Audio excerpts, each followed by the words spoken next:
Pope Adrian IV, born Nicholas Breakspear, was pope from the 4th of December 1154 to his death in 1159. Adrian IV is the only Englishman to have occupied the papal throne. It is believed that he was born in Bedmond in the parish of Abbots Langley in Hertfordshire and received his early education at the Abbey School, St. Albans. Early life. Nicholas' father was Robert, who later became a monk at St. Albans. Nicholas went to Paris and later became a canon regular of the cloister of St. Rufus Monastery near Arles. He rose to be prior and was then soon unanimously elected abbot. This election has been traditionally dated to 1137, but evidence from the Abbey's chronicles suggests that it happened about 1145. His reforming zeal as abbot led to the lodging of complaints against him at Rome, but these merely attracted to him the favorable attention of Pope Eugene III,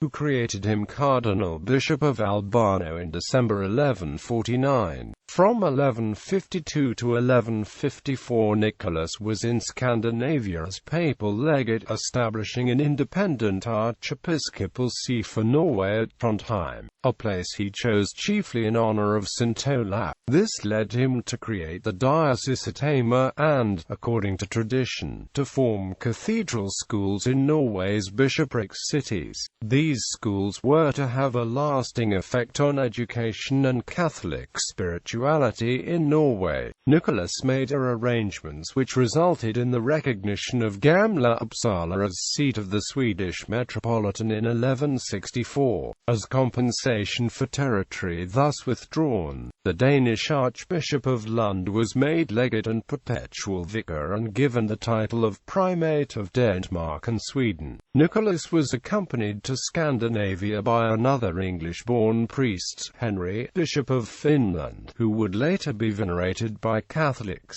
Lutherans and Anglicans as St. Henry of Uppsala. Accession as Pope. On his return to Rome, Nicholas was received with great honor by Pope Anastasius IV. On the death of Anastasius, Nicholas was elected Pope on the 3rd of December 1154, taking the name Adrian IV. He at once endeavored to bring down Arnold of Brescia, the leader of the anti-papal faction in Rome. Disorder within the city led to the murder of a cardinal, prompting Adrian, shortly before Palm Sunday 1155, to take the unheard-of step of putting Rome under interdict. This act greatly diminished the seasonal influx of pilgrims, thus damaging the local economy. Without Easter services, the pilgrims would not visit. Thereupon, the Senate exiled Arnold, and the Pope, with the cooperation of the newly arrived Frederick I, procured Arnold's execution.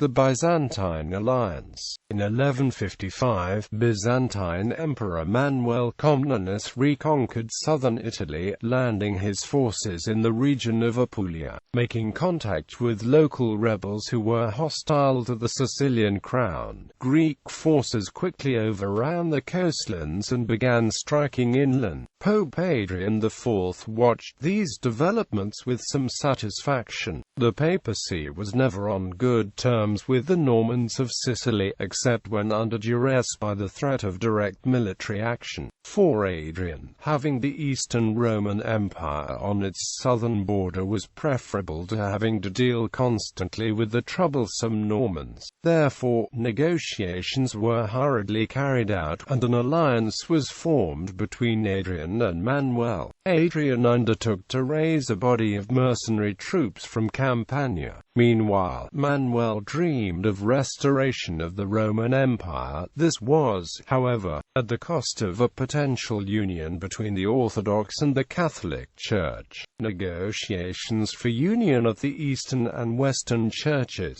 which had been in a state of schism since 1054, soon got underway. The combined papal Byzantine forces joined with the rebels against the Normans in southern Italy, achieving a string of rapid successes as a number of cities yielded either to the threat of force or to the lure of gold. But just as the war seemed decided in the Allies' favour, things started to go wrong. The Greek commander Michael Palaiologos alienated some of his allies by his arrogance, and this stalled the campaign as rebel Count Robert of Loritello refused to speak to him. Although the two were reconciled, the campaign lost some of its momentum. Worse was to come. Michael was soon recalled to Constantinople. Although his arrogance had slowed the campaign, he was a brilliant general in the field, and his loss was a major blow to the Allied campaign. The turning point was the battle for Brindisi, where the Sicilians launched a major counterattack by both land and sea. At the approach of the enemy, the mercenaries who were serving in the Allied armies demanded impossible increases in the pay. When these were refused, they deserted. Even the local barons started to melt away, and soon Adrian's Byzantine allies were left hopelessly outnumbered. The naval battle was decided in the Sicilians' favour, and the Byzantine commander was captured. The defeat at Brindisi put an end to the restored Byzantine reign in Italy, and by 1158 the Byzantine army had left Italy. Hopes for a lasting alliance with the Byzantine Empire had also come up against insuperable problems. Pope Adrian IV's conditions for a union between the Eastern and Western churches included recognition of his religious authority over Christians.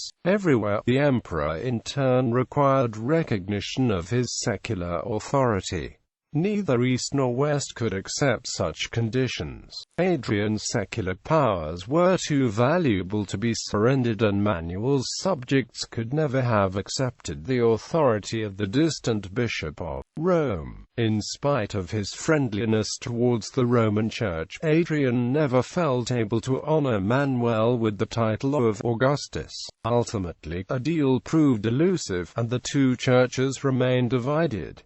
Adrian IV and the Norman invasion of Ireland. In 1155, 3 years after the Synod of Kells, Adrian IV published the papal bull Laudabilita, which was addressed to the Angevin King Henry II of England. He urged Henry to invade Ireland to bring its church under the Roman system and to conduct a general reform of governance and society throughout the island. The authenticity of this grant, the historian Edmund Curtis says, is one of the great questions of history. Quote, he states that the matter was discussed at a royal council at Winchester, but that Henry's mother, the Empress Matilda, had protested, and the expedition was put off to another time. In Ireland, however, nothing seems to have been known of it, and no provision appears to have been made to defend against the prospect of Angevin Norman aggression, despite the westward expansion throughout England and Wales.